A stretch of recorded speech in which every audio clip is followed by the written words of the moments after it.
प्रतीक दिल्ली में joint family के साथ रहता था, लेकिन जॉब की वजह से अपनी माँ के साथ दूसरे शहर में शिफ्ट हो जाता है, जहाँ उसकी प्रीति के साथ लव मैरिज हो जाती है, जिस पर बहू को नापसंद करते हुए उसकी माँ पूरा समय प्रीति को परेशान करने के तरीके निकालती रहती है। प्रीति, कहाँ हो? सुबह का नाश्ता दोपहर में खिलाओगी क्या? इसमें प्रीति और प्रतीक ऑफिस जाने के लिए तैयार हुए कमरे से बाहर आते हैं, जिसे देख सास प्रीति पर भड़कने लगती है। महारानी, तुम सुबह सुबह तैयार होकर घर का सारा काम छोड़कर कहाँ चल दी? जी वो ऑफिस। हैं? तुम ऑफिस से जाओगी तो घर में जो सफाई, नाश्ता, खाने का काम है वो क्या मैं करूंगी? माँ, मैंने उससे वादा किया था कि वो जॉब कंटिन्यू कर सकती है।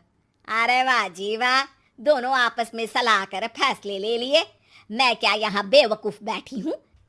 मुझसे पूछना किसी ने जरूरी नहीं समझा?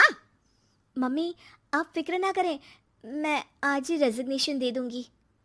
प्रीति ऑफिस के लिए चली जाती है और अगले दिन से जॉब छोड़ घर के कामों में लग जाती है, लेकिन साथ ही उदास भी रहने लगती है, जिसे देख प्रतीक को अच्छा नहीं लगता। मुझे पता है तुम्हें अपनी जॉब कितनी पसंद थी। आई एम सॉरी प्रीति। अरे कुछ नहीं होता, बस मम्मी खुश रहनी चाहिए। अब प्रीति अपनी सास को खुश करने और उनका दिल जीतने की जी तोड़ कोशिश करती रहती है, पर सास कभी उससे सीधे मुंह बात तक नहीं करती। इसी तरह दिन बीतने लगते हैं। एक शाम प्रतीक ऑफिस से परेशान घर वापस आता है। माँ, चाची का फोन आया था, दादी की तबीयत बहुत खराब है, हमें दिल्ली जाना होगा। पति की बात सुन प्रीति तो पैकिंग शुरू भी कर देती है, पर माँ वहीं बूत बनी खड़ी रह जाती है।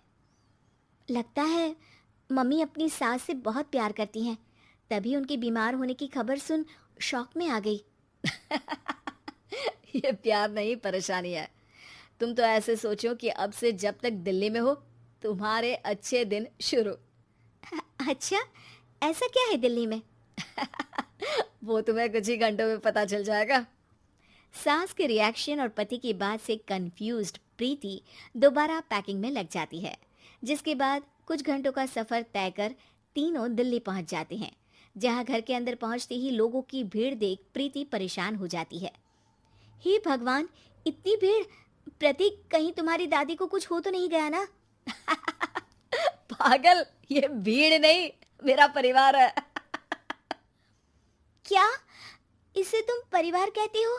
अरे इसे तो जिला घोषित कर देना चाहिए। तुम्हारा परिवार का तो अपना पर्सनल बिग बॉस बन सकता है। हैरान परेशान प्रीति परिवार वाले सदमे से बाहर निकली भी नहीं होती कि सिर पर पल्ला रखे शांत तरीके से सबके साथ बात करते हुए अपनी सास को देख उसे दूसरा सदमा लग जाता है। हाय राम, ये मम्मी का ऐसा भी कोई रूप है? ये तो मुझे पता ही नहीं था। ये तुम्हारी सास का ससुराल है।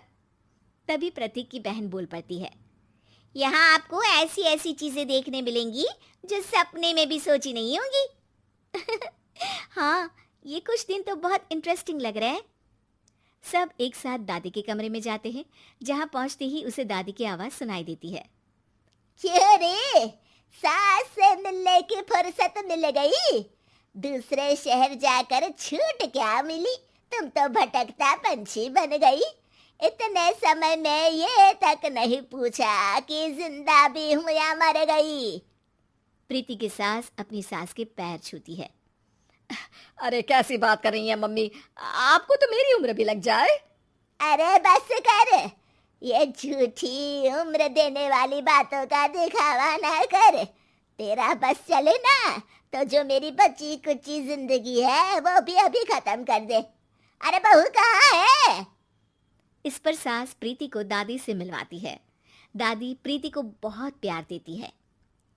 क्यों बहू, तेरी ये सास परेशान तो नहीं करती ना?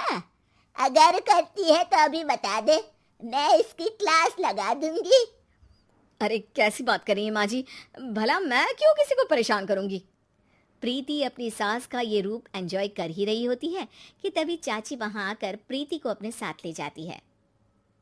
सास की क्लास लगते देख जो खुशी मिल रही थी वो तुम्हारे चेहरे से साफ पता चल रही थी, इसीलिए ले आई क्योंकि अगर उन्हें पता चल जाता तो तुम्हारी खैर नहीं थी। थैंक यू चाची जी। चाची और प्रीति घर में झूले पर बैठी बात कर ही रही होती है कि उसकी सास भी वहां आ जाती है। मतलब यहाँ सारा काम मैं करूं और तुम बैठी हंसी ठिठोली करो? अरे चलो जाओ खाना बनाओ। सास प्रीति को डांट कर काम करने भेज देती है, जिसे दादी देख लेती है और एक बार फिर सासू माँ की क्लास लग जाती है, जिसे पूरा परिवार मजे से खड़ा होकर देखने लगता है। क्यों रे, मैंने तुझे काम बोला और तू उस बच्ची को परेशान कर रही है। सास की कोई इज्जत रह गई है इस घर में या नहीं? यहाँ खुद की सास होते हुए भी ज्यादा बड़ी बन रही है। अब नहीं मम्मी जी, मैं तो बस थोड़ी मदद के लिए बोल रही थी। सास रसोई में जाकर काम करने लगती है और दादी प्रीति को लेकर वहां से चली जाती हैं।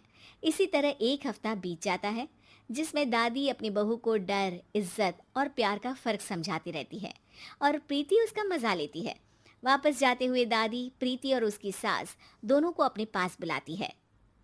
मेरी बहू जिद्दी और अड़ियल है, इसलिए उससे हमेशा सही काम करवाने के लिए मुझे सख्ती करनी पड़ती है।